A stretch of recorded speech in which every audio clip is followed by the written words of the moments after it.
અને સ્વરાજ મારો જન્મસિદ્ધ અધિકાર आहे आणि मी घेतणार. Swaraj is my birth right and I shall have it. આ ભાવનાનો પ્રચાર કરવા માટે થયેલો. એક જમાનામાં સસ્તાઈ હતી એટલું જ, પણ માણા પાસે પૈસા જ નહોતા. ત્યારે 30 રૂપિયામાં લોજવાળા 2 ટાઈમ જમાડતા, રવિવારે મિષ્ટાન. મારું પોતાનું બજેટ મહિને 20 રૂપિયા નહોતું. અમારે એ વૃદ્ધો વાતો કરે અમારા જમાનામાં ચાલો લઈને બધા હમણાં પિસ્તાન કાઢ્યો. હવે તમે કોકની બરણીમાં જોઈ આવ્યા, તમે કેદી વળી ખાધા છે? અત્યારે કારેલામાં કાજુ નાખે. એટલે ઇતિહાસ તમે જુઓ તો ઈસવીસન પૂર્વે 320 થી હારતા આવી છે આપણે. સિકંદર આવીને હરાવી ગયા, નાદિર ને તૈમૂર ને મોહમ્મદ ગિઝની ને મોહમ્મદ ગોરી ને બધા. જો એટલે આ બધી વાતોનો સાર એટલો જ છે કે દિલ કે ફફોલે જલ ઉઠે સીને કે દાગ છે, ये घर ही सारा जल गया घर के चिराग से, ये द्योगल बज उठा आज़ादी का गगन गुंजता नारों से, मिला रही आज हिंद की मिट्टी नजर सितारों से, कहनी है एक बात हमें इस देश के पहरेदारों से, जनता से नेताओं से फौजों की लंबी कतारों से, संभल के रहना अपने घर में छिपे हुए गद्दार.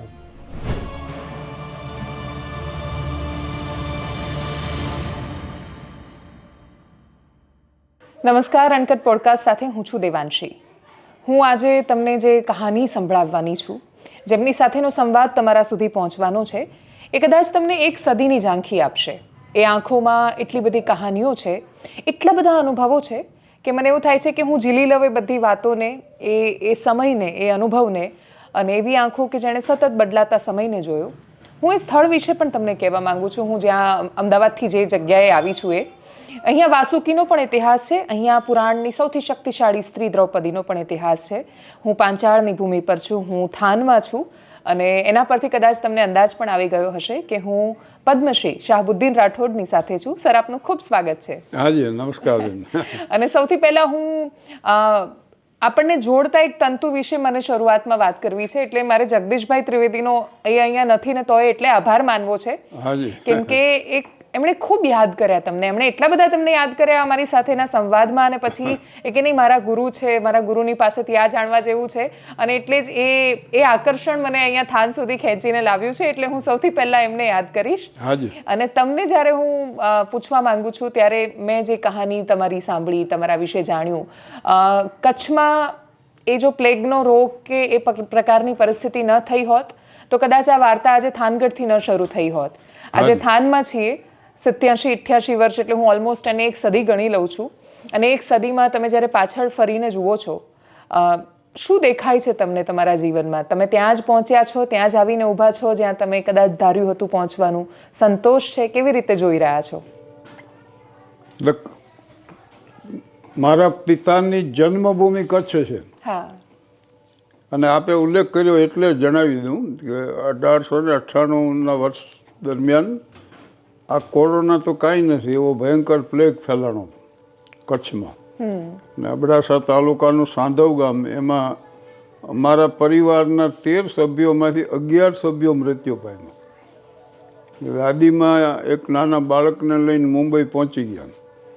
મુંબઈના દાતાઓએ કચ્છમાંથી જે લોકો આવે ને એના માટે તંબુ બનાવી દીધો, એક રસોડું ખોલી દીધું, એટલે જે આવે ને રહેવાની જમવાની વ્યવસ્થા. દાદીમાં એની ઉંમર પ્રમાણે થોડું ઘણું કામ કરતા. પણ આવી નિર્ધન અવસ્થામાં મારા પિતા, એ દાદીમાં આવેલું બાળક, એ મારા પિતા સિદ્દીકભાઈ અબ્બાસભાઈ, અને આવી નિર્ધન અવસ્થામાં એને સિરેમિકનો કોર્સ લીધો જે સ્કૂલ ઓફ આર્ટમાં, અને બનારસમાં ઇન્ડિયમ બેડ ઠેકાણે શરૂ થયો. એમાં જે સ્કૂલ ઓફ આર્ટમાં સિરેમિકનો કોર્સ લેનાર પ્રથમ વિદ્યાર્થી તરીકે આજે મારા પિતાનું નામ સિદ્દીકભાઈ અબ્બાસભાઈ. અને સોરાબ દલાલ નામના એક પારસી સજ્જન થાનમાં માટી નીકળી, અને આ એમણે 2000 એટલે 1913માં પાયો નાખ્યો અને 14માં પ્રોડક્શન શરૂ થયું. એ મારા પિતાને થાન લઈ આવ્યો, કારણ સિરેમિસ્ટો બહુ ઓછા હતા ઇન્ડિયામાં, એટલે જે સ્કૂલ ઓફ આર્ટમાંથી પાસ થયા અને થાન લઈ આવ્યો. અને આ થાન છે ને એ મારી માતાનું ગામ છે. એટલે અહીં આવ્યા પછી મારા પિતાએ લગ્ન કર્યા. અચ્છા. હા, અને એ વખતે લોકો એમ કહેતા મારા પિતાને કે સિદ્દીકભાઈ ગામના જમાઈ છે. અને સોરાબ દલાલ ટાઇલ્સ વર્ક્સ 14માં શરૂ થયું, એ 34 સુધી હાલ્યું. પછી એના દીકરા બરજોરે સંભાળ્યું, મેનેજમેન્ટ કચડ્યું, અને પરશુરામ બણવંત ગણફુલે સંભાળ્યું 34માં. અને ત્યારથી 94 સુધી પરશુરામ પોટ્રી હાલી. પછી એનું મેનેજમેન્ટ કઠોળતું ગયું, અને અત્યારે તો કોઈ ભેદાન જ છે ત્યાં. પણ વાસુકી વિટકો એવી 3 પોટલી પહેલાં થઈ, અને ત્યાર પછી અત્યારે 300 જેટલી પોટલી. અમારા ગામના દીકરીઓના લગ્ન થાય ને એટલે એ સાસરે નથી જતી, જમાઈ આવીને પોટરીમાં કામે ચડી જાય. અચ્છા. ગામની વસ્તી એટલે વધી ગઈ.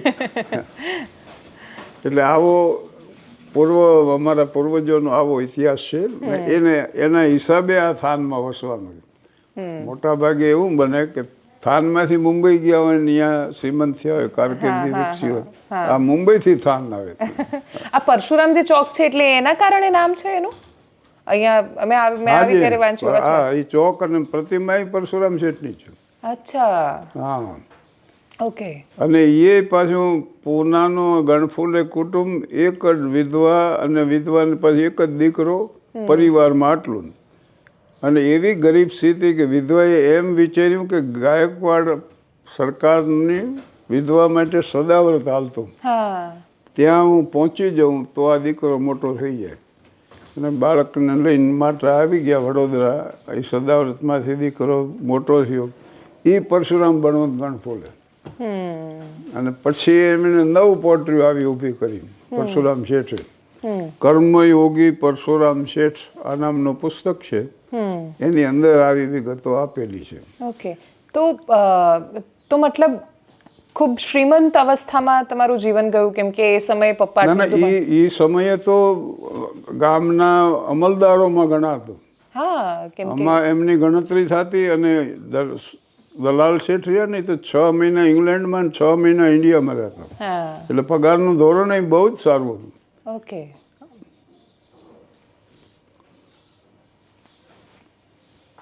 એટલે એવા સંજોગોમાં અમારો ઉછેર થયો. સ્ટેશન રોડ ઉપર અમારું મકાન જૂનું, એ 85 વર્ષ પહેલાં બનેલું, ગામ બહાર બનેલું પહેલું જ મકાન. આ થાનની વસ્તી મારા પિતા અહીંયા એવાથી 500 માણસની જ હતી. અને આ ગઢ જે અત્યારે દેખાય ને ભગ્ન અવશેષ, એની અંદર આખું ગામ આવી જાય. બહાર વસ્તી નહોતી ના, કાંઈ. વાસુકીનું મંદિર, એક 3 દેરી આવતી, ફાટક વટોળ, સુમસાન, રેલવે સ્ટેશન. કોઈ નીકળે નહીં રાતે 10 વાગ્યા પછી, સુમસામ બધું એવું હતું. તો મતલબ થાન ખૂબ બદલાઈ ગયું. હા, કેમ કે હા, એટલે આ વાત લગભગ 80 વર્ષ પહેલાની જ છે. હા, બરોબર છે. એટલે રાત્રે કીર્તિ એક્સપ્રેસ જે આવતી ને, એમાં કોઈ આવવાનું હોય ને 4-5 જણા તો સામે જ હતા, ફાનસ એ જમાનામાં લઈને. અને આ મોટો દરવાજો છે જી, પણ એને એમાં પછી નાની ખડકી એક હતી. એટલે અંદરથી પૂછે ઓલા ખકડાવે, કોણ? તો કે રૈયત. ત્યાર પછી અંદર આવવાનું. અચ્છા, એટલે કિલ્લો જ હતો આખો, એ રીતે જવાનું? હા, આખા કિલ્લાની અંદર જ ગામ આવી જતું, બહાર તો કાંઈ હતું જ નહીં. અમારું મકાન પહેલું બન્યું. સોરાબ દલાલ ટાઇલ્સ વર્ક ગામ બહાર બનેલું પહેલું. ગામની વચ્ચે તળાવ, બહુ મજાનું તળાવ હતું. અને અહીંયા આ બાળક જન્મે ને એ હાલતા શીખે, એની યારે તરતા શીખે, અને એની યારે સ્ટેજ ઉપર પ્રોગ્રામ આપતા શીખે. કારણ કે મહારાષ્ટ્રના હિસાબે 62 વર્ષ તો ગણેશોત્સવ આવ્યો. હા, અને એમાં તમામ પ્રકારના કાર્યક્રમો, શાસ્ત્રીય સંગીત, સુગમ સંગીત, નાટક, ફિલ્મ બતાવવામાં આવતી. વિદ્વાનોના પ્રવચનો રાખવામાં આવતા. ઈશ્વર કેટલીકર, કવિશ્રી કાગ, જે બી કોઈ એવા બધા એમ. હા, અને એ 62 વર્ષ સુધી આવ્યો. મારો મૂળ શોખ એ નાટકો લખવા અને ભજવવાનું. અચ્છા. એટલે થાન વાંકાનેર મોરબી 3 ઠેકાણે ગણેશોત્સવ. મૂળ તો લોકમાન્ય તિલકે આ શરૂ કરેલું પૂનાથી 1893 ની સાલ હતી કે 92-93માં. અને સ્વરાજમાં જન્મસિદ્ધ અધિકાર આહે આણી મેં ઘેતણા, Swaraj is my birth right and I shall have it, આ ભાવનાનો પ્રચાર કરવા માટે થયેલો. થાન વાંકાને મોરબી બહુ ઉજવાતા, અમે એમાં નાટક ભજવ.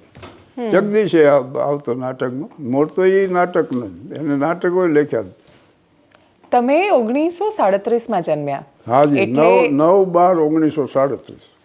તો તમે આઝાદીનો સમય પણ જોયો, આઝાદી મળ્યા પછીનો સમય પણ જોયો, શરૂઆતની રાજનીતિ પણ જોઈ, અત્યારની પણ જોઈ. તો આપણે સારી અવસ્થામાં આવ્યા છીએ કે પહેલા સારું હતું? હવે પહેલા આર્થિક રીતે માનો કે વાત કરીએ તો ઘણું જ સારું એમ. અચ્છા, ઘણું સારું. હા, અચ્છા, તો એમ જ કહું છું કે 75 વર્ષમાં આ દેશે વિકાસ કર્યો ને, છેલ્લો 1000 વર્ષ નહોતો કર્યો. ઓકે, એમ વાત છે. હા, કારણ કે આ રોડ તમે જુઓ, હા, ભારતમાં ગુજરાતના સારામાં સારા રસ્તાઓ, હા, પછી એના ઉપરની હોટલ, રેસ્ટોરન્ટ, લોકોના કપડાં લતા જુઓ, એના વાહનો જુઓ. તો હવે એક જમાનામાં સસ્તાઈ હતી એટલું જ, પણ માણા પાસે પૈસા જ નહોતા. હું 54 થી 55 ભણતો ને SSCમાં, અહીં અમારે ક્લાસ નહોતો એટલે મારે 1 વર્ષ બહાર ગામ જવું પડ્યું. ત્યારે 30 રૂપિયામાં લોજવાળા 2 ટાઈમ જમાડતા, રવિવારે મિષ્ટાન. મારું પોતાનું બજેટ મહિને 20 રૂપિયા નહોતું, એમાં સાંજના ટંકની જોગવાઈ નહોતી. 2 આનાનું મારું બજેટ. 1 આનાના શેર જામફળ મળતા અને 4 આનાના ડઝન કેળા મળતા. એટલે કેળા અને જામફળમાં પૂરું થઈ જતું, સિંગ ડાળિયા ખાવ તોય થઈ જતું. કોક દીક વળી જલસો મારવો હોય તો 2 આનાની ભેળ લઈ લેતી. નટરાજ થિયેટર ત્યારે હતું ને, અહીંયા મળતી બહુ સારી. એટલે આવી સસ્તાઈ હતી, પણ પૈસા જ નહોતા માણા પાસે. અમારે અહીં વૃદ્ધો વાતો કરે, અમારા જમાનામાં ચાલો લઈને બધા હમણાં પિસ્તા ને કાજુ ને. હવે તમે કોકની બરણીમાં જોઈ આવ્યા, તમે કેદી વળી ખાધા છે? અત્યારે કારેલામાં કાજુ નાખે, એટલે. અને બીજું આર્થિક સદ્ધરતા છે ને દેશની. 456 ટન જેટલું તો હોનું પડ્યું છે આપણું રિઝર્વ બેંકનું એમ. અને 40 કરોડ લોકો હતા ને આ દેશમાં, તેથી ભૂખે મરતા. ઓસ્ટ્રેલિયા, વૃદ્ધોને ખબર છે, ઓસ્ટ્રેલિયાથી રાતા ઘઉં આવતા ને, એ રોટલી એની બનતી. આ ઘઉં એ લોકો ઘોડાને ખવડાવતા, બોલો. અને હવે 140 કરોડમાં વર્લ્ડમાં બીજો નંબર છે ઘઉંના ઉત્પાદનમાં. તો આ પ્રગતિ નહીં તો બીજું શું છે? ચોખાના ઉત્પાદનમાં બીજો નંબર છે. સરાસરી આવ્યો છે, ગમે એવી માણસ વાતો કરી, 21 વર્ષની જ હતી, હવે અત્યારે 75 ઠેઠ પહોંચી જો. અને બીજું એવરેજ એજ 5.5 ફૂટ જ હતી, એ અત્યારે 6 ફૂટના છોકરા છોકરીઓ તમને જોવા મળશે. મતલબ માણસનો વિકાસ થયો છે આટલા વર્ષોમાં, આઝાદી ઘણું કરી શકે. અને એથી મોટી વાતો તો મેં રૂપાલા સાહેબે મોજે દરિયા એમની ચેનલ, એના ઉપર મારો ઇન્ટરવ્યુ હતો. એટલે એમને બહુ પ્રશંસા કરી હતી કે આ સમાજ સુધી પહોંચાડવાની જરૂર. ઇતિહાસ તમે જુઓ તો ઈસવીસન પૂર્વે 320 થી હારતા આવી છે આપણે. સિકંદર આવીને હરાવી ગયા, નાદિર ને તૈમૂર ને મોહમ્મદ ગિઝની ને મોહમ્મદ ગોરી ને બધા. જો અંગ્રેજો આવ્યા, એના પહેલાં વળી ફ્રેન્ચો આવ્યા, પોર્ટુગીઝો દીવ દમણ ગોવા થઈ ગયા, ઓલા ચંદ્રનગર પોંડિચેરી રહ્યા, અને ઈસ્ટ ઇન્ડિયા કંપની 1600માં સ્થપાણી. ભારતમાં આવીને 150 વર્ષ આપણો અભ્યાસ કર્યો. અને રોબર્ટ ક્લાઇવે ડાયરીમાં લખ્યું કે આ દેશના લોકો પગાર આપે અને વફાદાર છે, રાષ્ટ્રને નહીં. બોલો, પોલીસનો પગાર 20 રૂપિયા, પણ સત્યાગ્રહીઓ માથે લાઠીચાર્જ એ કરતા, પકડીને જેલમાં એ પૂરી દેતા, ત્રાસે એ ગુજારતા ને ફાંસીએ એ આપ.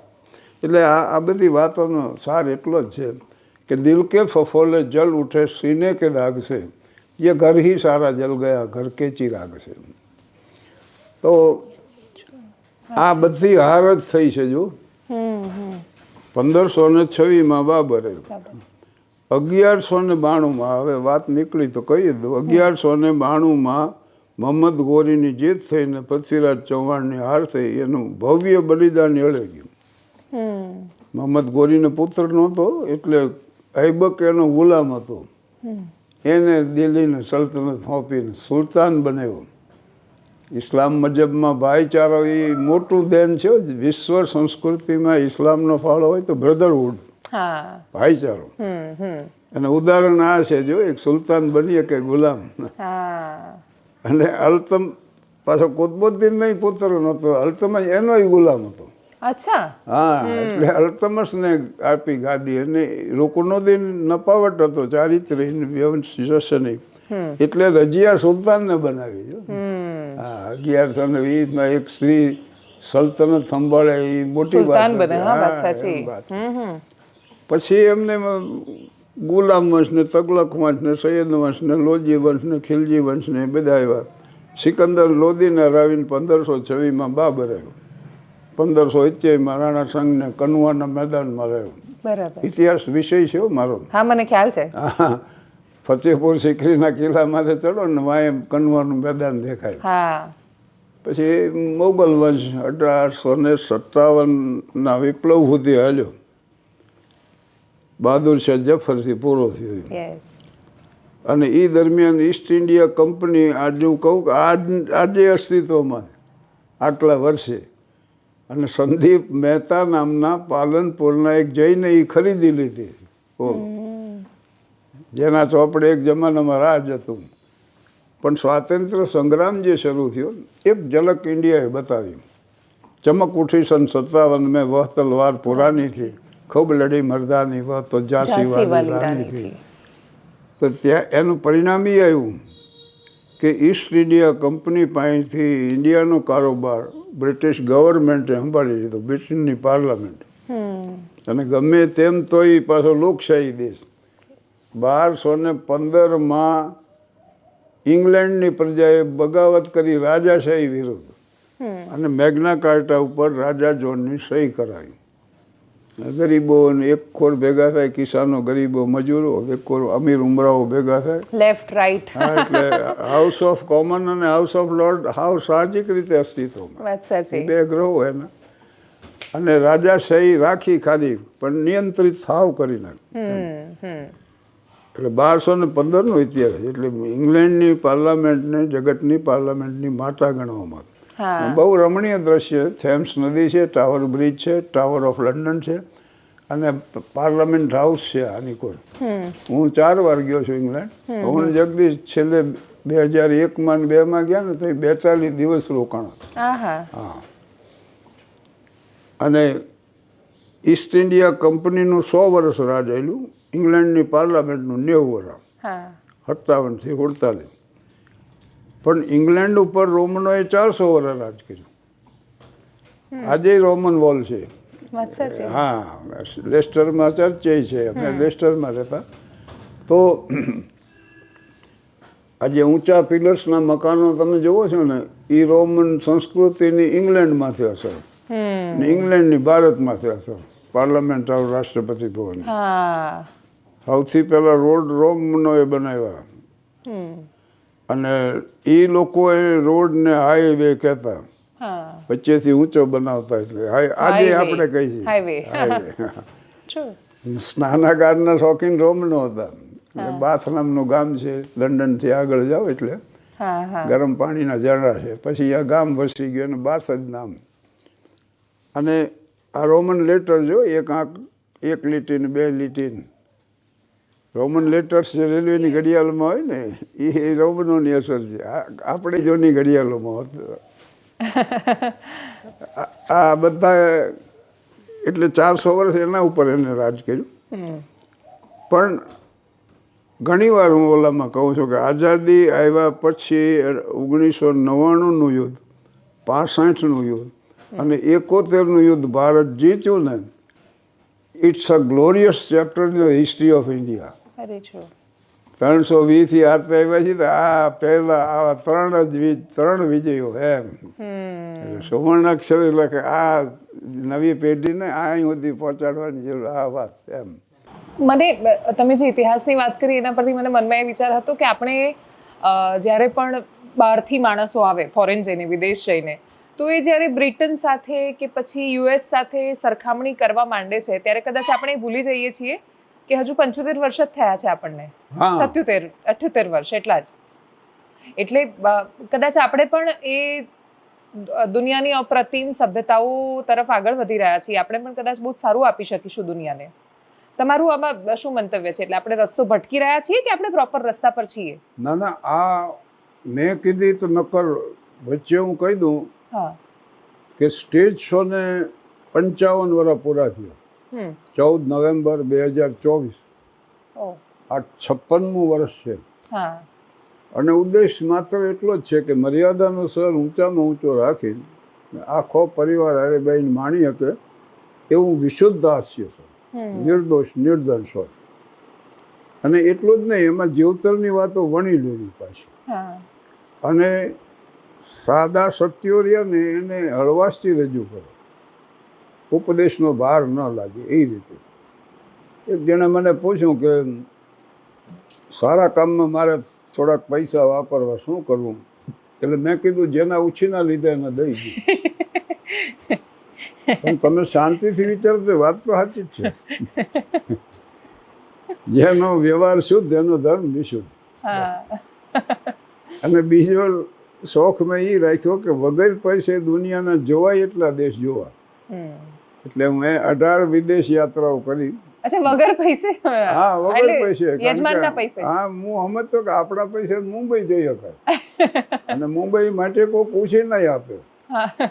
પણ હવે મારે લંડન જવું છે તો ન ભેગું થાય ભાઈ. એટલે તો પછી એવી લાયકાત મેળવી લેવી કે એ લોકો બોલાવે એમ. એટલે 18 વિદેશ પ્રવાસ કર્યા મેં. એમાં 25 દેશોના આવરી લીધા. એકને એક દેશ આવરી ઘડી આવી એવું બને. અમેરિકા 4 વાર જવાનું થયું, ઇંગ્લેન્ડ 4 વાર, ઓમાન મસ્કટ હું 3 વાર ગયો છું, કેનેડા 2 વાર, અને મિડલ ઇસ્ટમાં Muscat, Dubai, Abu Dhabi, Sharjah, Jeddah, Mecca, Medina, Bahrain ને કુવૈત. આ 20 ઓક્ટોબરે હું જગદીશ આવ્યા હતા દુબઈ હમણાં જ. અને 21 અબુધાબી સ્વામિનારાયણ મંદિર જોવા ગયા પાછું, બ્રહ્મવિહારી સ્વામી. એમણે જેની દીક્ષા લીધી તેથી પ્રમુખ સ્વામીએ મારો કાર્યક્રમ રાખ્યો. એટલે સોમવારે અમારા માટે રહ્યા 3 કલાક. અહીંયા સોમવારે બંધ હોય, પણ અમારા માટે હાજર રહ્યા બ્રહ્મવિહારી સ્વામી, ને 3 કલાક અમારી હારી અમને બધું બતાવ્યું. પછી અમારા બેયના પાછા ઇન્ટરવ્યૂ લીધા, અને એ વિશ્વના તમામ મંદિરો અહીંયા ટેલિકાસ્ટ એને કરવામાં આવ્યું. અને હું 9મી વાર ગયો દુબઈ, પણ 6 વાર તો હું જગદીશ હારે જ હતા. એક કલાકાર બદલાય. પછી જીતુભાઈ દ્વારકાવાળા, ગુણવંત ચુડાસમા હોય, ધીરુભાઈ સરવૈયા હોય એમ. પણ અમે તો રહ્યા એમને. કયો દેશ સૌથી વધારે ગમ્યો? એટલે જગદીશ હારે અમે મસ્કટ, દુબઈ, ઇંગ્લેન્ડ અને અમેરિકા એમ કાર્યક્રમો આપ્યા. અને તમને કયો ગમ્યો સૌથી વધારે દેશ? અને એમ જો આર્ટની દ્રષ્ટિએ જો તો પેરિસ એટલે ફ્રાન્સમાં છે. તમારે એફિલ ટાવર હોય કે સેન નદી હોય કે કેથેડ્રલ હોય એવું. ઇતિહાસની રીતે જુઓ તો ઇંગ્લેન્ડ છે. અને સમૃદ્ધિ જે છે, અઢળક સમૃદ્ધિ ઊભી કરી છે. હું 88માં પહેલો અમેરિકા ગયો, અને એ વખતનું વાતાવરણ ખરેખર બહુ આહલાદક હતું. વિશ્વભરમાંથી આવતા ટુરિસ્ટો ને એ બધા ફરતા ને એ જોતા બધું. અને સમૃદ્ધિ હતી અઢળક, સંરક્ષણ હતું, બધું હતું. પછી બદલાઈ ગયું. ટ્રેડ સેન્ટર ઉપર એટેક થયો ને ત્યારે હું જગદીશ પાસે અહીંયા જ હતા. હા, અને એ 11 સપ્ટેમ્બરે આ બન્યું ને. 10ની ફ્લાઇટમાંથી હ્યુસ્ટનથી અમે નેવાર્ક આવ્યા, અને હોલિડે ઇન હતું અમારું. ત્યાં અમે ગયા અને સવારમાં આ ઘટના કરી. પછી બધું કેન્સલ કરી શ્રદ્ધાંજલિ આપી શહીદોની. અને લાગણી તો દેખાઈ આવે માણામાં. લાગણીનો એવું હોય કે કેન્ડલ 1000 કેન્ડલ લઈને અમે નીકળ્યા હતા એમ શ્રદ્ધાંજલિ આપવા માટે. સ્વામિનારાયણ મંદિરે આ વ્યવસ્થા કરી, અને શ્રદ્ધાંજલિમાં અમે રજૂઆત કરી. આપણા એમ્બેસેડરે હાજર હતા. એટલે આવી રીતે આ પ્રવાસો કર્યા છે અને એક વાત કરી છે કે જે દેશમાં અમે આ કાર્યક્રમ આપ્યા ને ત્યાં ભારતના ગૌરવની વાત કરી. કારણ કે ટીકા અહીં આવ્યા પછી ક્યાં નથી થતી. પારકા પ્રદેશમાં બેઠી બહુ ઉકાળવાની શું જરૂર. એટલે આ ગૌરવ મેં કર્યું ને જે આપણે વાત થતી ને હમણાં આવા ભારતના ગૌરવપ્રદ ઇતિહાસ વર્ણવ્યો. એમાં આપણી રેલવે, આપણું કાપડ ઉદ્યોગ 10મો છે ને દુનિયામાં નંબર.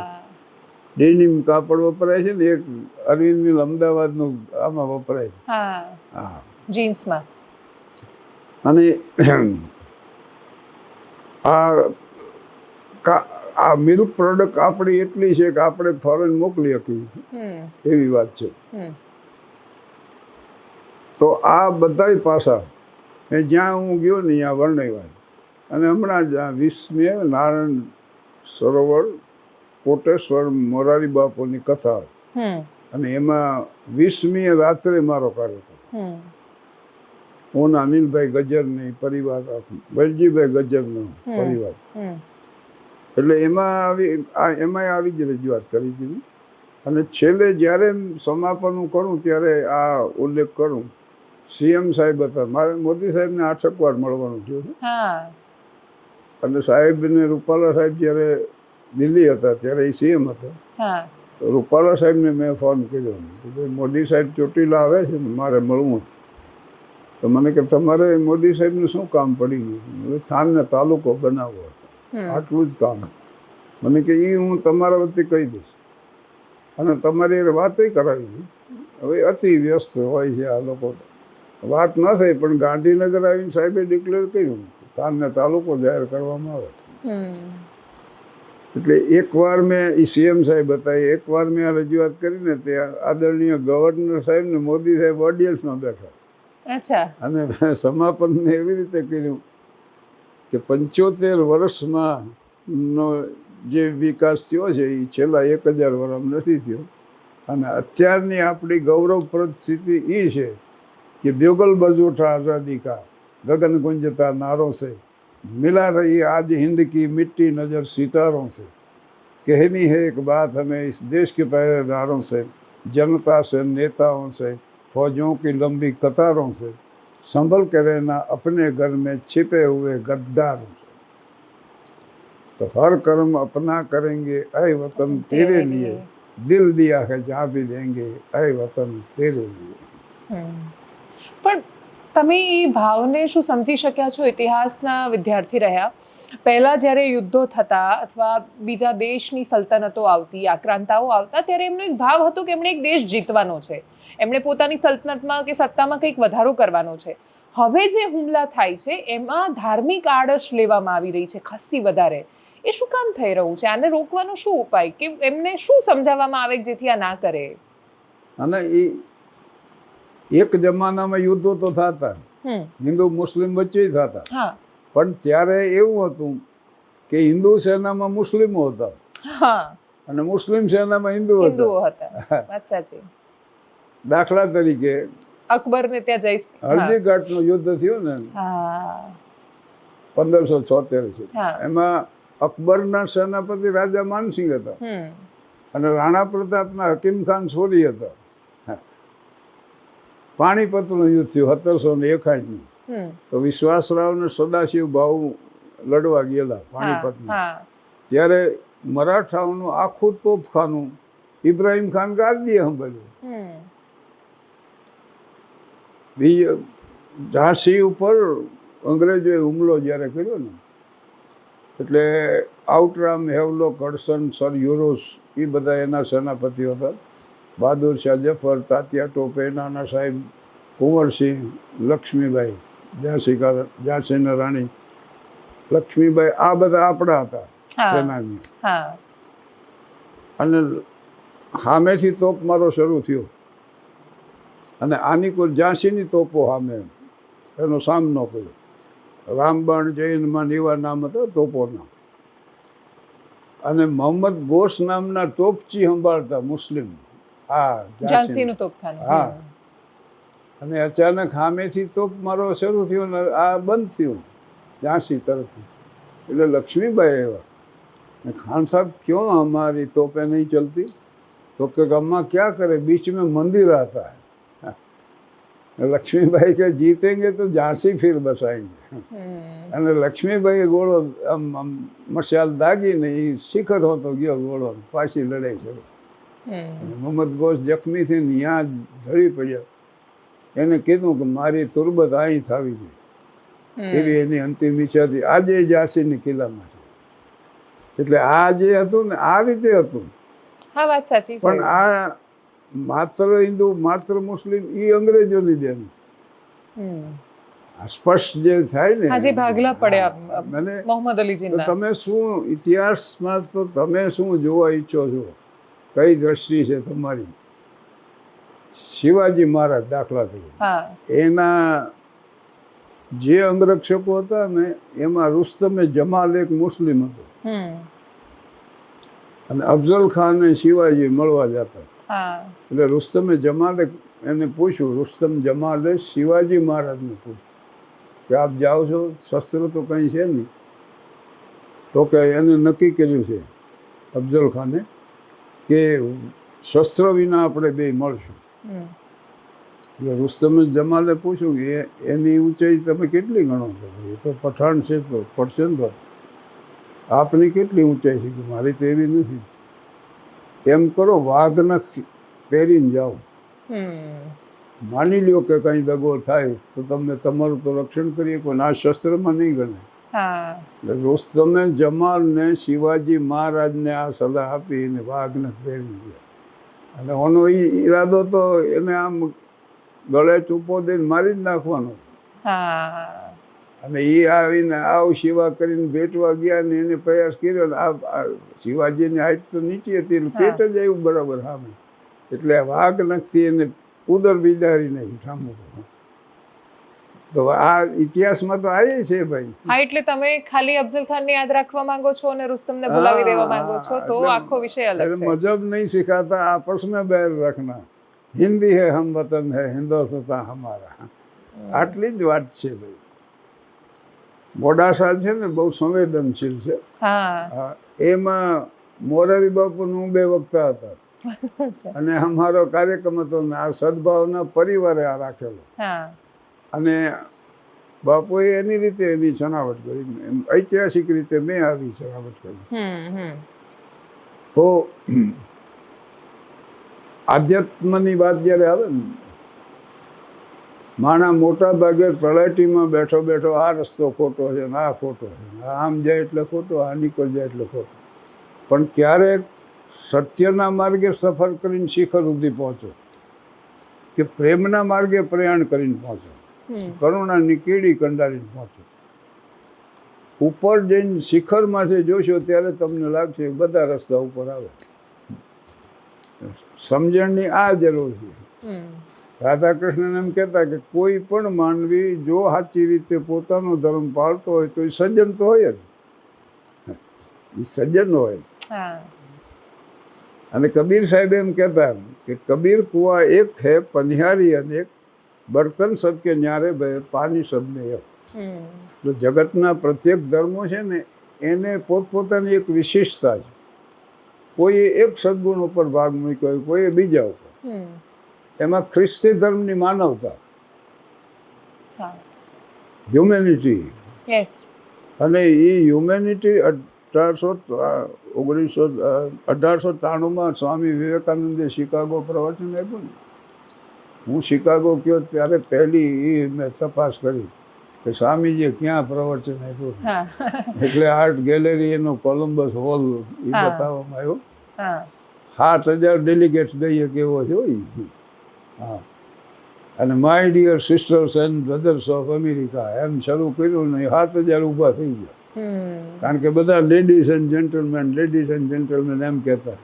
અને લોકોને વિશ્વાસ આવી ગયો કે આ સંન્યાસી જે કહે છે ને એ જ એના જીવનમાં એમ. અને પછી એને ભારતીય સંસ્કૃતિના પ્રતિનિધિત્વ તરીકે એનું પ્રસ્થાપન કર્યું, અને તમામ ધર્મોને સ્વીકારીને આગળ હાલે છે એવી વાત કરી. કારણ કે અહીં બીજા ધર્મો આવ્યા ને એને સ્વીકારે જ ભારતે. દાખલા તરીકે પારસી આવ્યા ને ઈરાનથી. તો આવી બધી વાત છે. એમાં માનવતાથી પ્રભાવિત થયા વિવેકાનંદજી, એટલે રામકૃષ્ણ મિશન સ્થાપ્યું. હા ક્રિશ્ચિયન મિશનનું Mission. ભારતીયકરણ છે એવું. હા હા હા હા બરાબર. એટલે ખ્રિસ્તી ધર્મની માનવતા, મુસ્લિમ ધર્મનો ભાઈચારો, હમ કારણ કે એ મોટું પ્રદાન છે. એકેશ્વરવાદ અને ભાઈચારો એ વિશ્વ સંસ્કૃતિમાં ઇસ્લામનો ફાળો. હમ એક સફ મેં દો ખડે મોહમ્મદ ઓર અયાસ, ન કોઈ બંદા રહા ન કોઈ બંદે નવાઝ. બધા એક ભાઈચારાનું. હિન્દુ ધર્મની આધ્યાત્મિકતા, અધ્યાત્મના ક્ષેત્રે આ દેશે જેટલું વિચાર્યું છે ને એવું કોઈએ નથી વિચાર્યું એમ. અને એમાં મોટું પ્રદાન કૃષ્ણ વંદે જગદગુરુ. પરધર્મો નિંદનમ શ્રેય સ્વધર્મો નિંદનમ શ્રેય પરધર્મો ભયાવો. એટલે પોતાનો ધર્મ નિંદવા યોગ્ય હોય છતાં પણ બીજો ધર્મ ભયાવહ છે. એ કૃષ્ણ જે કહે છે ને, ત્યાં ધર્મનો અર્થ સ્વભાવ થાય. સ્વભાવ એટલે અર્જુનને કહે છે કે તું ક્ષત્રિય છો ને તારો સ્વભાવ લડવાનો છે. અને અર્જુન એમ કહે છે ને, કરીશ્ય વચનમ તવ, તમે કહેશો એમ કરીશ, ત્યાં સંપૂર્ણ શરણાગતિ આવી. અને કુરાન શરીફનો એ જ સાર છે, total submission to the will of Allah. Middle ઇસ્ટનો તમે પ્રવાસ કર્યો જ છે, અને એમાં તમે કહો કે અહીં આવ્યા છો તો કાલ 10 વાગે ચા પાણી પીવા આવો ને, એટલે તરત એમ કે ઇન્શા અલ્લાહ, માલિકને ચાહા તો. અને ઈશ્વર ઈચ્છા તો આપણી છે ને ફિલસૂફી.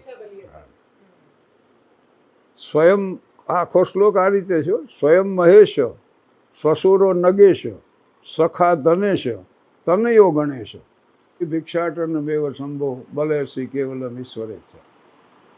સ્વયં મહેશ, પોતે મહેશ ભોળાનાથ. સસુરો નગેશ, હિમાલય જેવો સસરો. સખા ધનેશ, કુબેર જેવો તો એનો મિત્ર. અને તનયો ગણેશ, જેનું પ્રસ્થાપન કરીને શુભ કાર્યો થાય એ ગણેશ. તથાપી ભિક્ષાટન બેવ સંભો બલેસી કેવલમ ઈશ્વરેચ્છા. તો આમાં એ શરણાગતિ જ છે ને. તો total submission to the will, total submission to the will of Allah એ કુરાન શરીફનો સાર છે. તો કરીશ્ય વચનમ થવ એ અર્જુન કહે છે, એ શરણાગતિ છે એમ. એટલે આવી જીવતરની વાતો આની હારે મણી લેવી એવો ઉદ્દેશ ખરો. એટલે અને ઘણીવાનું કહું, પહેલી રજૂઆત કરી કે ભાઈ મથુરના જેવા મહેમાન આવ્યા ને મને પૂછો મારે ત્યાં કઈ લાયકાત છે? મેં કીધું ઉંમર લાયક છે. અચ્છા, લાયકાત છે તો ઉંમર લાયક છે. પછી કીધું હમણાં મથુર મળ્યો તો મને કે મારી પત્ની રોજ સવારમાં 200 રૂપિયા માંગે. બોલ્યા હોય નહીં? તો કે હા, સવાર પડ્યું નથી લાવો 200 રૂપિયા. રોજ 200 રૂપિયાનું શું કરે? તો કે હું આપું તો ખબર પડે. એટલે માણસો ખડખડાટ હશે. પછી હું કહું કે ખડખડાટ તમે જ્યારે હશો ને ત્યારે વિચાર બંધ થઈ જાય. હસો ને વિચારો બે હારે ન બને, બરાબર?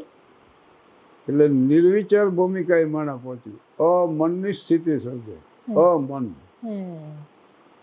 અને મન જ વિચાર જ ન હોય તો મન ક્યાંથી હોય? અને મન ન હોય તો અહમે ન હોય ને. મન ન હોય તો અહમે ન હોય. જો આઈ ઇઝ ઓલવેઝ કેપિટલ. વાક્ય વચ્ચે આવે તો નાનો નથી હોતો કે એનામાં મીંડું નથી હોતું, કારણ હું છું. આઈ ઇઝ ઓલવેઝ કેપિટલ. એને આમ આડો પાડી દો તો ઈશ્વર તરફ જવાનો બ્રિજ બની જાય. પછી આઈ જેટલો મોટો હોય એટલો બ્રિજ મોટો બને. એટલે હું એક ફિલસૂફી પહેલી નક્કી કરું, આઈ ઇઝ ઓલવેઝ કેપિટલ, દાખલા તરીકે. પછી એના માટે હાસ્યરસિક ઉદાહરણ ગોતવું હોય તો શું કરવું એનો વિચાર કરું. કારણ કે જે કંઈ કહેવું છે ને, જીવનમાં કોઈ પણ દુઃખો એવા નથી જે ન આવ્યા હોય એમ. પણ એનો પ્રતિભાવ મેં માત્ર હાસ્યમાં જ પાડ્યો. દેવું તો મર્દ કરે મારા પુસ્તકનું એક શીર્ષક છે. મને PhD જેટલો અનુભવ દિયાણાનો. એટલે પછી મેં એક ઉદાહરણ વિચાર્યું, 2 જણા આમ ભીંત માથે ખીલી ચોડતા, એક જણો આમ ખીલી પકડે ને બીજો હથોડી ફોટો લઈને ઉભેલો. ઓલો આમ ખીલી જોઈને કે જો કંપનીવાળા કેવા મૂર્ખ છે, આ ખીલી રહીને એને આની કો ટપકું, આની કો રણી છે ને વાંય ટપકું. ઓલો વળી કે તારામાં અક્કલ નથી, કંપનીવાળા મૂર્ખ નથી, આ ભીંતની ખીલી છે, આ ભીંતની છે. આમ નામ હાલ્યા ગયા, અહીં ફોટો ચડવાનો આની કો ચડ્યો, આ ભીંતની ખીલી છે. જીવનમાં બને છે આમ, આખી જિંદગી માણસ ભીંતો બદલ્યા કરે, ખીલી નથી બદલી શકતો કારણ કે અહમની છે. એટલે ગાંધીજીની વાત સ્વીકારીને મેં હાસ્યનો પ્રારંભ કર્યો કે ગંભીરતા વગરનું હાસ્ય અને હાસ્ય વગરની ગંભીરતા બે વ્યર્થ છે. તો મારો મિત્ર છે સિતાર શીખે નટુ, પણ આમ સફેદ વસ્ત્રો ધારણ કરે, નટરાજની પ્રતિમા સામે બે નાહી ધોઈને પાછો સિતાર હાથમાં લઈને ગમે એની સમજણો એક જ તાર વગાડે, એવો પાછો ધીરજથી વગાડે આમ ટીન ટીન. એની પત્ની કે શું ટીન ટીન કરો. બીજા કલાકારોને જોયા કેટલા તાર વગાડે આમ ઝરણાટી બોલે. ઓલો કઈ બધાય ફાંફા મારે છે ને મને જડી ગયો. તો જીવતરનો તાર જેને જડી જાય એને પછી તન કે તંબુરે ને સાસો કે તાર બોલે, જય રાધે શ્યામ શ્યામ, જય શ્રી રામ. એટલે એને ફિલોસોફિકલ ટચ હોવો જોઈએ એમ, માત્ર સ્થૂળ કે હળવાશથી હાસ્ય નહીં. અને એનું સંકલન કરવું. આના પહેલા શું હતું કે આમ ટૂચકો એક એક આવે હાસ્ય, એટલે એક ટૂચકો પછી કાકા રોડમાંથી ઊભા રહ્યા, રિક્ષા નીકળી, આમ કર્યું એટલે રિક્ષાવાળો ઊભો થયો. કાકાએ પૂછ્યું કાળુપુર રેલવે સ્ટેશન જવું કે? રિક્ષાવાળો કે હા જાઓ. વાત પૂરી. અમને અમદાવાદમાં ઘણી વાર ઘણા મળે ને, કેમ આવ્યા કે? એટલે અમે આવ્યા. હું બોલું છું તળપદી સૌરાષ્ટ્રની લોકભાષા, મેઘાણીનું જન્મસ્થાન 18 કિલોમીટર. ત્યાં જાવ એટલે ભાષા ફરી જાય. એટલે પૂછે કેમ આવ્યા કે? એટલે અમે કહે આવ્યા. તો કે આ વખતે આવો ત્યારે અમારે ત્યાં ચોક્કસ ને ચોક્કસ આવજો. અત્યારે આવ્યા એનું શું?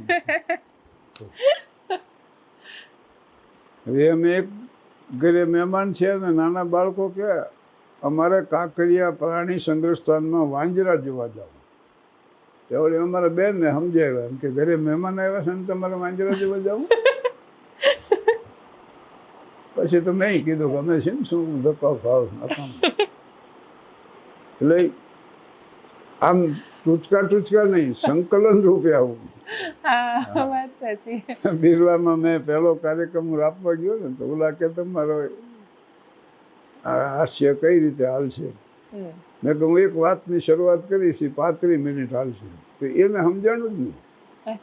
પછી બીજા સેશનમાં વનેચરના વરઘોડાની મેં વાત કરી. તમારો મિત્ર હતો? અમારા મિત્રો 16 મિત્રો હતા, અને અત્યારે રતિલાલ ને હું 2 જણા એમાંથી રહ્યા છે. અને 16 મિત્રો અમે 54માં જુદા પડ્યા, કારણ કે કાંઈ એસએસસીનો વર્ગ નહોતો. અને બાંડિયા બેલી છેલ્લી પાર્ટી કરી કે હાલો જઈ બધા. અને અહીંથી હાલીને જતા સાયકલમાં સીધા સામાન લઈ ત્યાં પહોંચી શિવગર મહારાજ હતા. એટલે છાશ દૂધ જગ્યા તરફથી મળતી, ભાખરી શાક ડુંગળી બટેટાનું મરચાં તળેલા, આવું અમારું સાદું ભોજન. 3 ભાખરી ખાઈને નટુ કે હજી એક આપો. એટલે ઓલા સલેમાન સોબણ કે હવે કૂતરા હાટું 2 રાખીશ, તમે કહો એમ કરી. તો કે તો જવા દો. અને બીજે દી લાડુ દાળ ભાત શાકનું ભોજન. 3 રૂપિયામાં તેની પાર્ટી થઈ જાય. ઓહો, માણસ નવાઈ લાગે અત્યારે, પણ 3 જ રૂપિયામાં લાડુ દાળ ભાત શાક ભજીયાની પાર્ટી થતી. પછી 4 વાગે ચા પીને અમે પાછા ફર. પણ આ મિત્રો જેના નામ મેં ગણાવ્યા છે, હું ને નટુ ને વનેચર ને રતિલાલ, થોબણ, પ્રાણલાલ, પ્રવીણ લગલી, ચંદ્રકાંત, શશિકાંત, એ 16 મિત્રો 54થી શરૂ કર્યું. એ 59 વર્ષ સુધી ક્રમ હાંચ્યો. દર રામનવમીએ સાંજે અહીં ભેગા થઈ જાય, અહીં ચા પાણી નાસ્તો કરીને અમે જઈ. એટલે શાહબુદ્દીન ભાઈને તે રામનવમીએ ભેગા થાય, એ પણ સરસ છે. આપણે તમારા મિત્રો અને વનેચંદનો વરઘોડોની વાત કરતા હતા, પણ આ બધું લખાયું કેવી રીતે? પહેલો સંગ્રહ શેનો લખ્યો હતો તમે? હવે એમાં થોડી વાત એ કરવી પડશે કે નાટકો લખવા અને ભજવવા એ મારો મૂળ શોખ. અને સ્ત્રી પાત્રો વગરના નાટકો મળતા નહોતા ત્યારે, એટલે મને એમ થયું કે હું જ લખી નાખું. અને હું ને વનેચંદ એમાં પાત્રો ભજવતા. હું બાપુ થતો, એ જીવડો થતો, અને બહુ સારી રીતે પાત્ર ભજવતો. બીજા મિત્રો અમારા રોલ ભજવતા. પછી થયું એવું કે 14મી નવેમ્બર 1969 અહીં થાનમાં 62 વર્ષ ગણેશ ઉત્સવ આવ્યો. એમાંથી પ્રેરણા લઈ નવરાત્રિ મહોત્સવ શરૂ થયો. એમાં 9 થી 10 રામચરિત માનસ, ભગવાનજી શર્મા આવતા, જનકભાઈ આવતા, અમરદાસજી ખારાવાળા, મણિરામજી. 1 કલાક રામચરિત માનસ. પછી સંતો હોય તો સંતવાણી, વિદ્વાન હોય તો પ્રવચનો, કલાકાર હોય. પણ કોઈ કલાકાર એવા નથી કે જે થાન ન આવ્યો હોય. લાખાભાઈ ને, પ્રાણભાઈ ને, દિવાળીબેન ને, પ્રફુલભાઈ ને, બધા અહીંયા આવતા જ. અને એ 55 વર્ષ આવ્યું. એનું 35 વર્ષ મેં સંચાલન કર્યું. પછી યુવાનોએ સાંભળ્યું, પણ 5 વર્ષમાં તો એ બંધ થઈ ગયું. એટલે જે કલાકારો આવે ને એને સ્ટેજ ઉપર રજૂ કરવો એ મારી કાર્યક્ષેત્રમાં આવતું. પછી પિંગળસિંહ બાપુ હોય કે એમટી બુટ સાહેબ હોય, કોઈ દરબાર પૂંજાવાળા હોય, કાનજીભાઈ હોય, એમભાઈ હોય, હેમુ ગઢવીની વાત હોય, તો એની પૂર્વ ભૂમિકા બાંધીને રજૂ કરવું. પછી આ લીંબડી જાહેર કાર્યક્રમનું આમંત્રણ મળ્યું. હાસ્ય કલાકાર છે. લાખાભાઈ હતા, પ્રાણભાઈ હતા, દિવાળીબેન, નાનજી મિસ્ત્રી વાયોલિનના નિષ્ણાત કલાકાર, હાજી ઢોલક વગાડ, અને ટપુભાઈ દેગામાં ત્યારે મંજીરા. અને એક કાર્યક્રમ મેં સ્વીકાર્યો અને લોકોનો પ્રતિભાવ એટલો સારો આવ્યો કે તરત સુરેન્દ્રનગરનો બીજો અહીંયાથી જવાનો છે, અને ત્રીજો પાછો ધાંગધ્રા જવાનો. અને 3 કાર્યક્રમનો 25 રૂપિયા લેખે 75 રૂપિયા મને 3 કાર્યક્રમનો પહેલો પુરસ્કાર મળ્યો. હા, અમારા જમાનામાં કોઈ પુરસ્કારનું ધોરણ જ નહોતું. એટલે જ્યાં આમંત્રણ આવે અહીંયા જઈ આવવાનું. એ લોકો જે વિવેક કરે એ લઈ લેવો. અને 100 રૂપિયા જ પુરસ્કારમાં અમે 100 કાર્યક્રમ અમદાવાદમાં આપ્યા. અને એ પાછો દિવાળીબેનનો મારો સરખો કાર્યક્રમ હતો, પુરસ્કાર હતો. પ્રાણભાઈનો એથી વધુ, લાખાભાઈનો એથી. નાનજી મિસ્ત્રીને 75 રૂપિયાના, બાકીના રહ્યા ને એને 50 એમ. એટલે આ રીતે શરૂઆત થઈ. પણ ડૉક્ટર વસંત પરીખ વડનગરના, અમારા ડૉક્ટર ઘનશ્યામ રાણા અનન્ય મિત્ર અમારા ખાસ. એટલે ડૉક્ટર રાણા સાહેબનું પાત્ર આવે એના નાના ભાઈ. એ અને ડૉક્ટર વસંત પરીખ હારે ભણતા. મોદી સાહેબ માથે અસર કરી ડૉક્ટર વસંત પરીખ, અને જીવન અર્પણ કર્યું. રત્નપ્રભાબેન ને વસંતભાઈએ નાગરિક હોસ્પિટલમાં જીવન અર્પણ કર્યું. એણે મને લખ્યું કે તમે લખવાનું શરૂ કરો. હવે હેડમાસ્ટર તરીકેની જવાબદારી, પારિવારિક પ્રસંગો વાંચવા, પરિવારની જવાબદારી, પાછા થોડાક સમાજના કામો સ્વીકારતો, અને ઉપરથી કાર્યક્રમની દોડધામ. એટલે વ્યસ્ત ને અતિ વ્યસ્ત 2 જ અવસ્થામાં હું જીવ્યો. મોદી સાહેબ રાષ્ટ્રપતિ ભવનમાં પહોંચ્યો 8 નવેમ્બર 2021. ઉપર ફોટો છે ને, હાથ મેળવીને કે શાહબુદ્દીનભાઈ કેમ છો? કે સાહેબ બહુ ધ્યાન રાખ્યું તો 84 થયા. એટલે સાહેબ ખુશ થયા. પણ એને તરત મને કીધું કે તમે આ ગણતરી કરવાનું કેડીથી શરૂ કર્યું, આપણે તો આપણું કામ કરવાનું. પછી વાતચીતનો સારાંશ એટલો જ હતો, in any circumstances you have to do your duty. એટલે આવા બધા મિત્રો હારે અમારી આ શરૂઆત થઈ અને પછી એ કારકિર્દી એમને આગળ વધતી ગઈ. શું આપનો પ્રશ્ન? પહેલો સંગ્રહ શેના પર લખ્યો હતો? ના ના, મને વસંત પરીખે લખવાનું કીધું ને, હરીન્દ્રભાઈ, હરીન્દ્ર દવે, માધવ ક્યાંય નથી મધુવનમાં. હરીન્દ્રભાઈ મને જન્મભૂમિની ઓફિસમાં બિહારીને સમજાવતા કાયમ કે તમે લખો. અને ઠોઠ નિહાળીઓ જેમ બેહે નહીં સ્કૂલે એમ હું લખતો નહીં. પણ આ બે હરીન્દ્રભાઈએ શું કર્યું, જન્મભૂમિ પ્રવાસીમાં છાપી નાખ્યું કે હવેથી દર રવિવારે શાહબુદ્દીન રાઠોડ લખશે.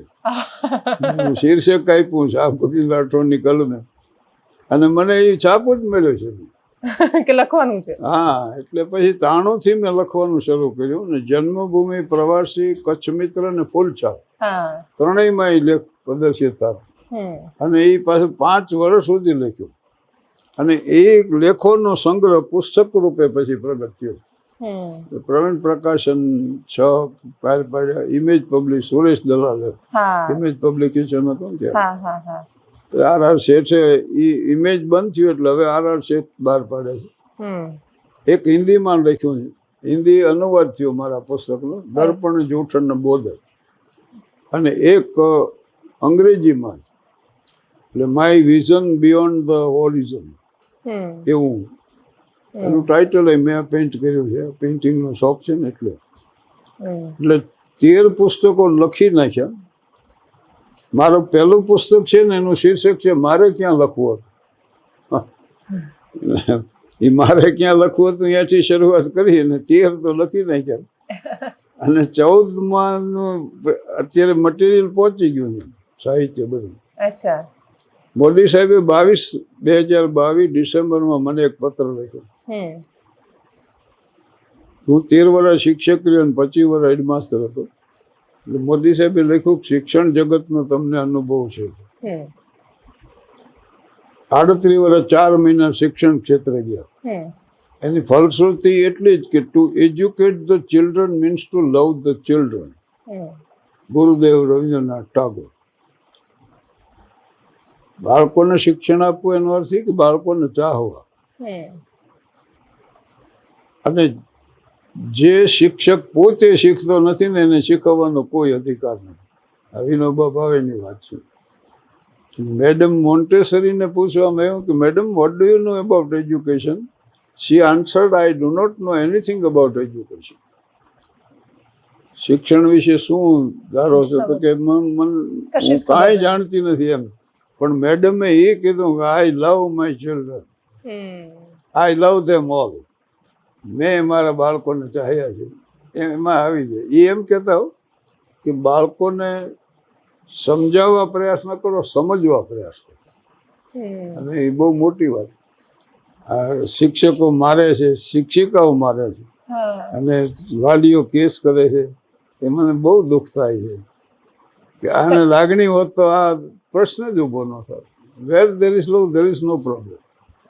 તમે શું માનો છો, બાળકોને મારવા જોઈએ કે ન મારવા જોઈએ? ના જ મારવા જોઈએ, કોઈ પણ સંજોગોમાં નહીં.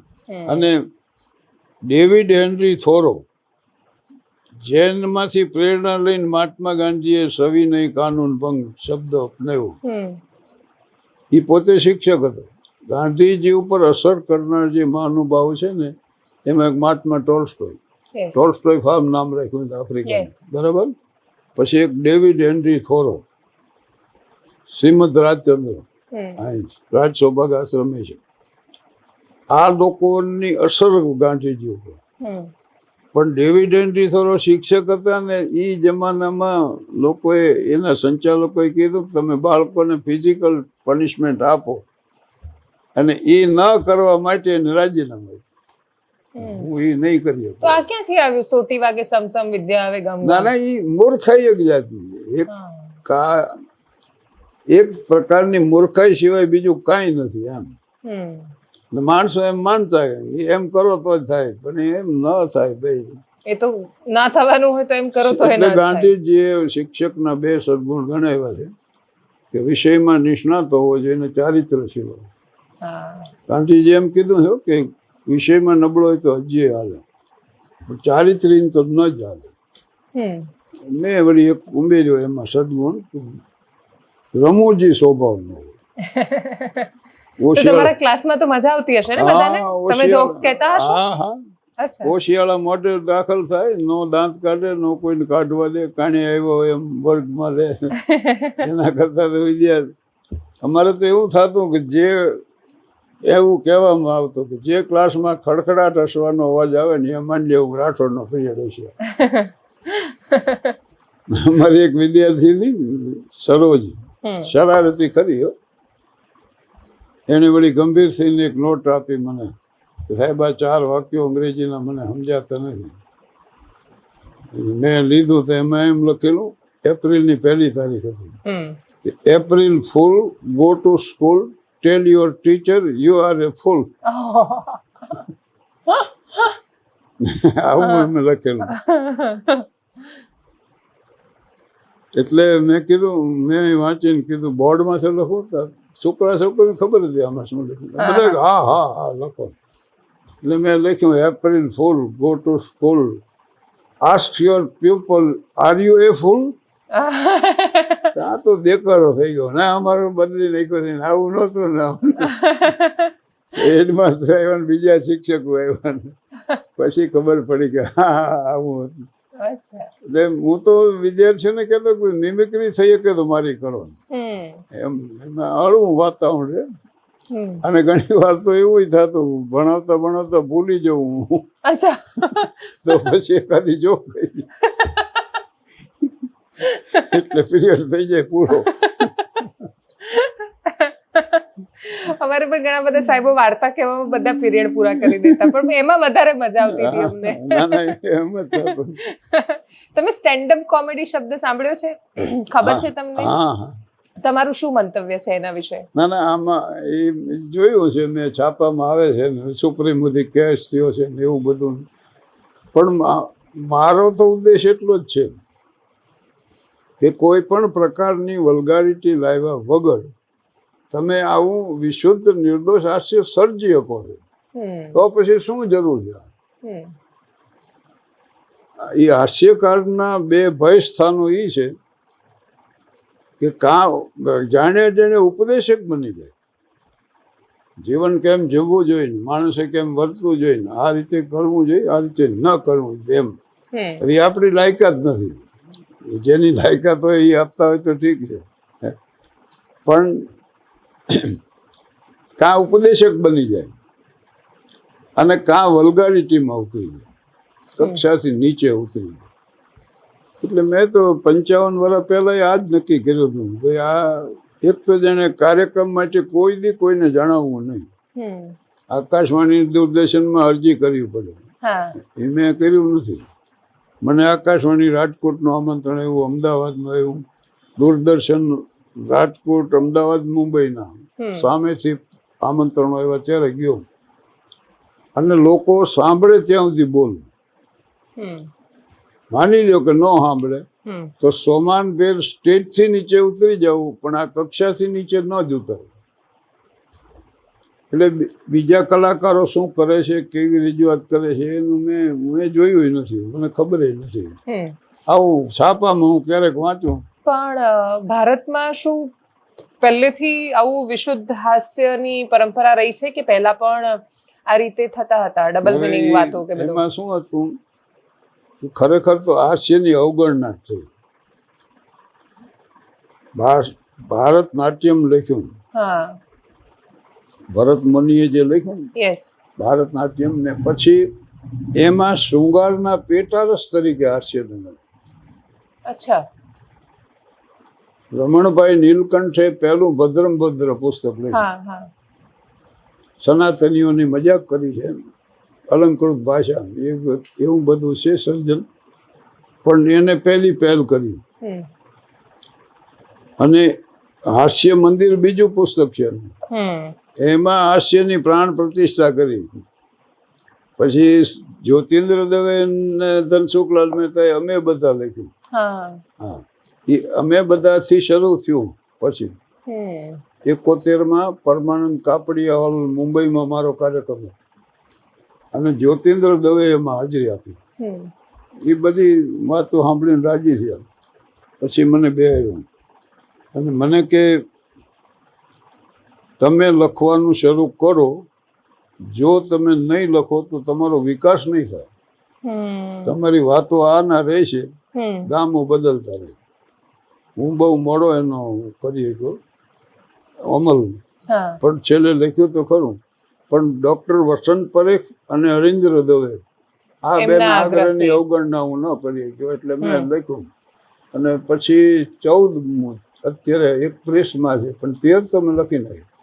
મોદી સાહેબનો આગ્રહ હતો કે તમારા સંસ્મરણનો આલેખ હોય એવી અપેક્ષા. જગતને જોવાની તમારી જે દ્રષ્ટિ છે એને અનુલક્ષીને તમે લખો એવી અપેક્ષા. એટલે મેં અહીં પુસ્તક લખ્યું. એનું શીર્ષક છે ત્યારે જીવવું કેમ, અને મોકલી આપ્યું મોદી સાહેબને. મહાત્મા ટોલ્સ્ટોયનું એક પુસ્તક છે ને, એનું શીર્ષક છે ત્યારે કરશું શું. અને મારો એ ચિંતનનો વિષય એ જ રહ્યો છે કે ત્યારે જીવવું કેમ. એટલે હું પેઇન્ટિંગ કરું છું તો હું એમ જ વિચારું કે આનાથી સારું થઈ શકે. અક્ષરોય સારા લખવા મેં પ્રયાસ કર્યો. શેફર્ડના હોલ્ડર વાપરે કે ભાઈ આવા અક્ષર નીકળી શકે એમ, આથી સારા જીવી છે એનાથી સારું જીવાય, બોલી છે એનાથી સારી રીતે રજૂઆત કરી શકાય. અને એમ સ્પર્ધા જાહેર જ કરી, કોઈ હારે નહીં. એનું કારણ શું છે કે when you start to follow the truth, you will not follow anyone else. And when you start to follow anyone else, you will cease to follow the truth. સત્યને અનુસરવાનું શરૂ કરો એટલે કોઈને અનુસરી ન આવો, અને કોઈને અનુસરવાનું શરૂ કરો એટલે સત્યને અનુસરવાનું બંધ થઈ જાય. Truth means to see the thing as it is, જે કૃષ્ણમૂર્તિની વાત છે. તમને કયા ચિંતક ખૂબ ગમ્યા? ઓશોને વાંચું છું, કારણ કે એની એક વાત મને એ ગમી, જે આપણે હમણાં જે કરીને કે માણસ ખડખડાટ હશે તે વિચાર બંધ થઈ જાય. એટલે ઓશોએ પ્રાધાન્ય આપ્યું છે હાસ્યનું. અને સુરેશ દલાલે તો મારી પ્રસ્તાવનામાં એમ લખ્યું કે ઓશો એમ કહે છે કે હ્યુમર ઇઝ માય રિલિજિયન, અને શાહબુદ્દીનભાઈ નથી કહેતા. ફેર આટલો જ છે. એટલે ઓશો એમ કીધું છે કે humour is the entrance of meditation. હા, એટલે તમે વિચાર મુક્ત થઈ જાઓ છો, એટલે એ અવસ્થામાં જ જઈ રહ્યા છો તમે. પતંજલિ યોગ દર્શન છે ને, યમ, નિયમ, આસન, પ્રાણાયામ, પ્રત્યાહાર, ધારણા, ધ્યાન અને સમાધિ. તો સમાધિના અંતે નિર્વિચાર ભૂમિકા આવે. વિશેષ એ હોય છે જ્યાદા સમય પૂરતી, આ ક્ષણિક થોડીક હોય હાસ્યની, પણ એ ભૂમિકાએ તો પહોંચે જ નહીં. એટલે ઓશો એમ કહેતા કે humour is the entrance of meditation. અને બાકી જે કૃષ્ણમૂર્તિનું મેં ઘણું વાંચ્યું છે કે એની વાત to know the truth as the truth, to know the false as the false, and find out the truth from the false. અસત્યમાંથી નહીં સત્ય શોધી કાઢ્યું. તો આવી રીતે હું બોલ્યો, સત્યને સત્ય જાણો, અસત્યને અસત્ય જાણો. અને અસત્યમાંથી સત્ય શોધી કાઢો. એટલે ઘણીવાર પ્રસ્થાપિત થયેલા સત્યો હોય છે અસત્ય. આ માતા નીકળતા, હું ભોગ બનો માતાનું. બાળકો અમારા શેરીમાં એ જેદી માતા નીકળતા 10-12 હોથ વળી જાય, બહુ મૃત્યુ થતા. તેદી માણસ શું હતું, ગરમ રાખમાં ભારી દે છોકરું, સ્ટરલાઇઝ હોય છે, એને ખબર હોય કે ન હોય. પછી માતાજીને કુલેરનો પ્રસાદ ચડાવે કે દીવો કરે. આ આપણું પ્રસ્થાપિત થયેલું સત્ય. એડવર્ડ જેનરે એક રસી શોધીને આખી દુનિયામાં જ નાબૂદ કરી નાખી. સાચી. અમેરિકા હું ગયો તો લોસ વેગાસ જોવાઈ ગયો, જગતભરના જુગારીઓ જુગાર રમવા આવે. એલવી ગયા હતા કસિનોમાં. એટલે કસિનોમાં હું જઈને બધું જોયું. જુલિયસ સીઝરનો પેલેસ, સીઝર્સ પેલેસ જોયા જેવું બધું. એટલે એ આખું જોઈને મેં પછી ડાયરીમાં નોંધ કરી કે આ ધંધો જિંદગીમાં કોઈ દી કરાય નહીં. એવો વિચાર નહીં આવ્યો કે કરોડપતિ થઈ જવાય અહીંયાથી? ના નહીં, મારા એરપોર્ટ ઉતરથી જ મંડે રમવા, ખટાખટ ખટાટ શીખો નાખે ને હો પાછા આવે, હોળી ભરીને બીજે જાય. એટલે અસત્યમાંથી સત્ય શોધી કાઢ્યું. અને કોઈ વાર એવું થયું છે કડવા અનુભવો કોઈ કાર્યક્રમો થયા હોય અથવા તમે કંઈ બોલ્યા હોય ને કોઈની લાગણી દુભાઈ હોય કે એવું કશું થયું છે તમારી સાથે? ના, પણ એવું નથી થયું, પણ કોમેન્ટ કરવા વાળા નીકળે. અચ્છા. કે આ નહીં ને આ થવા દો, વળી ઊભા થઈને આમ છે, આ કહે છે એ બરાબર નથી, એવા બધું. એકાદો ઊભો થાય ને એટલે હું એક જ વાક્ય બોલું કે ભગવાન મહાવીર એમ કહેતા કે તમારું અસ્તિત્વ પ્રગટ ન થાય એ રીતે જીવો. એટલે સમજી બેઠા બેસી જાય. ના એટલે એટલું સમજી આમાં શું થાય કે ઓલા યોજકોને હામામાં વાંધા હોય, વાંધા એના હોય, વ્યક્ત અહીંયા થાય એમ. કલાકાર ભોગ બને પછી. એનો ભોગ કલાકારો. અને શું ખાલી ડાયરો અને ડાયરાનું સ્તર બદલાયું છે કે પછી દર્શકનું સ્તર પણ બદલાયું છે? હવે 20 વર્ષની ઉંમરના જે જુવાનીઓ મને સાંભળતા એ 75 વર્ષનો છે. મને જે મળે એ નાનપણથી તમને સાંભળી છે એટલે ડાયરાનું અમારા જમાનામાં શું હતું, એક શિસ્ત હતી. આ પડદો બંધ હોય, અમે સ્ટેજ માથે ગોઠવાઈ ગયા, લાખાભાઈ હોય, પ્રાણભાઈ હોય, દિવાળીબેન હોય, કવિ દાદ હોય અને સાજિંદા હોય, એ બધા પડદો ખોલે અને કાર્યક્રમ શરૂ થાય. ગણેશની સ્થાપના કરીને કરે શરૂ, ગણેશ માંડીને. તો ઇન્ટર સુધી એમાંથી કોઈ ખસે નહીં. બહુમાં બહુ તો બહુ સારું હોય તો દાદ આપે એટલું. ઇન્ટર પડે એટલે બધા ચા પાણી પીવા જાય, પાછા આવીને ગોઠવાઈ જાય. વાંહે કોઈ ટીખળ નહીં, કોમેન્ટ નહીં, એકાબીજે વાત કરવાની નહીં. આવો વર્ષોના વર્ષો સુધી રાખ્યું. પણ ત્યાર પછી વાંહે વાત કરતા હોય ને થોડાક વયા જાય, થોડાક વળી આવે, પાછા ચા આવે ને એવું બધું કંઈ અમારા વખતમાં તો નહોતું. પણ અત્યારે હવે એક જ મારી રીતે કે એ એન્ટરટેનમેન્ટનું એક ફોર્મ એવું રહ્યું છે કે જેમાં મર્યાદાનો સ્તર હજી લોપ નથી. ડાયરામાં હીન કક્ષાની વાત ન હોય, રજૂઆત ન હોય. અને એવું એ જળવાઈ રહે ને એવો પ્રયાસ છે પુરુષોત્તમ રૂપાલા સાહેબ. હા ના એ પ્રયત્ન કરી રહ્યા છે કાર્યક્રમમાં. એમાં આ જ વાત કરી હતી આવી. ઓકે. અને હવે જેમ કે ઘણા બધા એવા નિયમો બહાર પડે છે, એટલે જેમ કે અમદાવાદ જેવા મહાનગરોમાં કે વડોદરામાં કે કાર્યક્રમોમાં મોટા ભાગે શું થાય કે જે વાજિંત્ર વગાડવા વાળા કે બાકીના બધા મુસ્લિમ કલાકાર હોય, એ લોકોને અત્યારે ઘણીવાર ખૂબ સંઘર્ષનો સામનો કરવો પડે છે કે ભાઈ મુસ્લિમ હશે તો એમને નવરાત્રિમાં નહીં આવવા દઈએ કે સ્ટેજ પર નહીં આવવા દઈએ. આ બધી વાતો થાય ત્યારે તમે એને કઈ રીતે જુઓ છો? શું કલાકારને કલાકારની જેમ જોવો જોઈએ? હા, એમ જ જોવો જોઈએ. ખાન સાહેબ બિસ્મિલ્લા ખાન, ભારતને આઝાદી મળી ને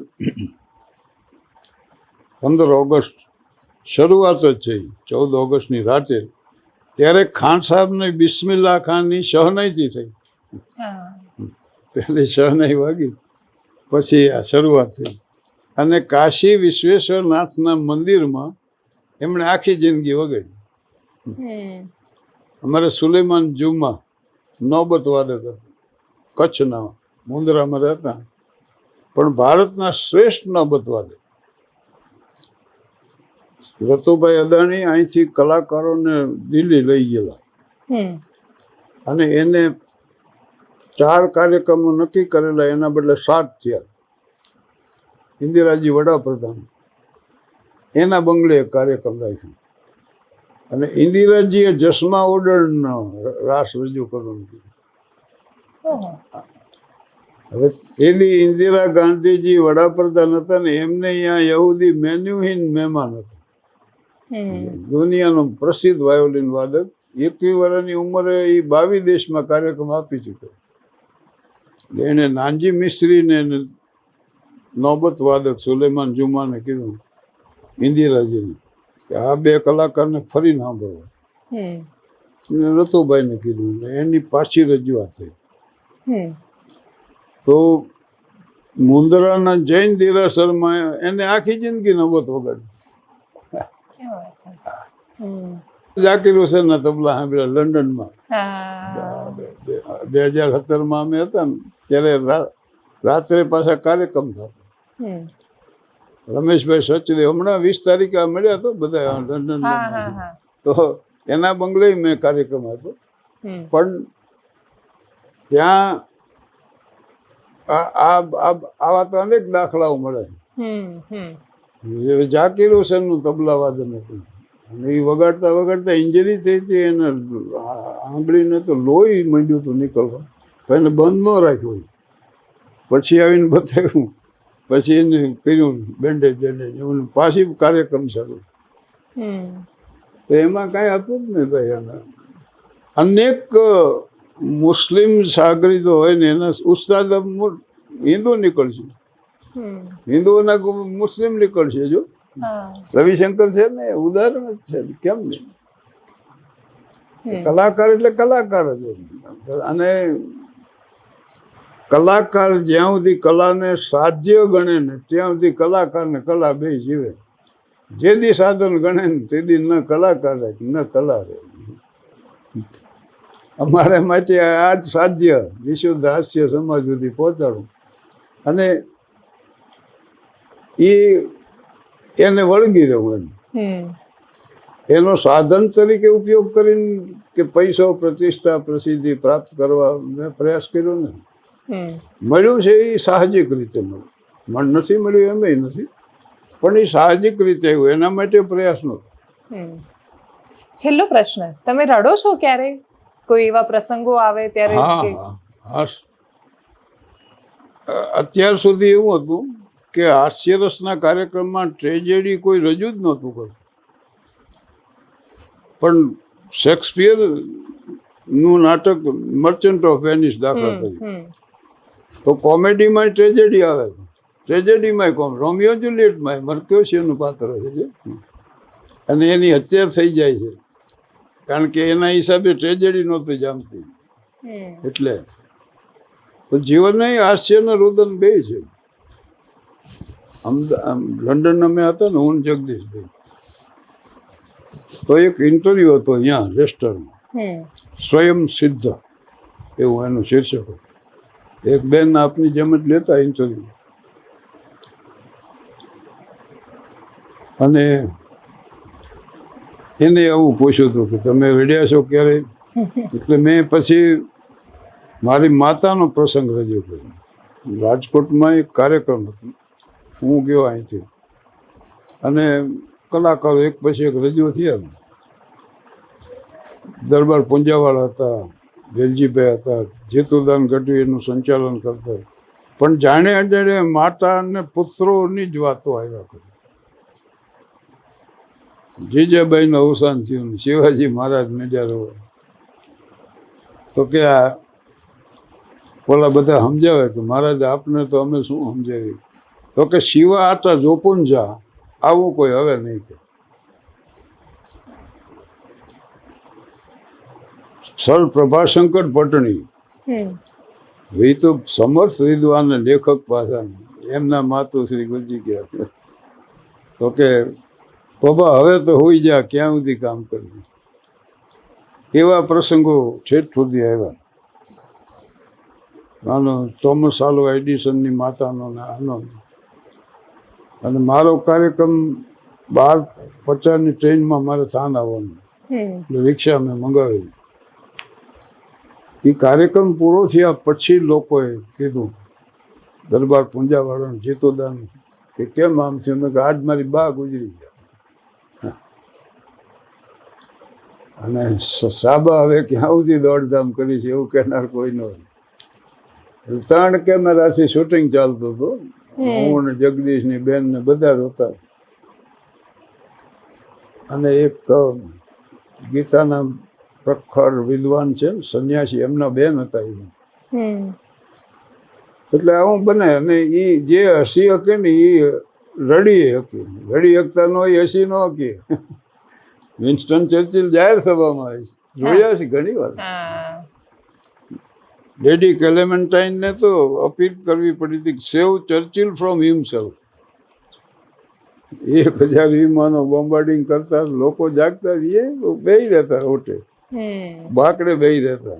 લોકો જાગે છે તો હું ક્યાં થયું એમ વાત. એટલે સંવેદના હોવી જોઈએ. કલાકારો શા માટે રજૂઆત કરે છે? સંવેદન જગાવો. કાળિયા કેરો કટકો મારો ગાંઠથી છૂટી ગયો, એ લાખાભાઈ રજૂ કરતા. નાનજી મિસ્ત્રી વાયોલિન વગાડતા, ઢોલક ઉપર આપતું.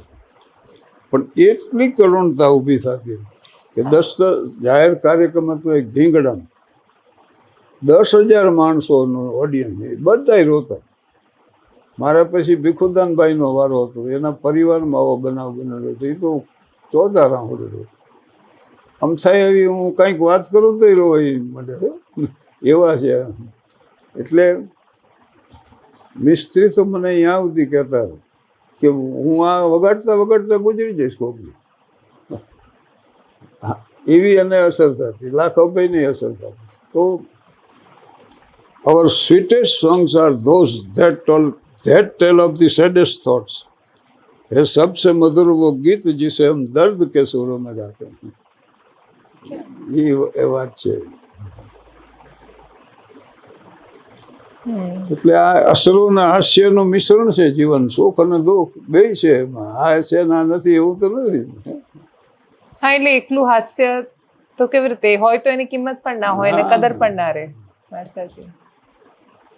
ફ્રેડરિક નીત્સે જર્મન ફિલસૂફ હતો, એને પૂછ્યું કોઈએ કે તમે હસો છો શું કામ? તો નીત્સે કે હું રોઈ ન પડું એટલા માટે.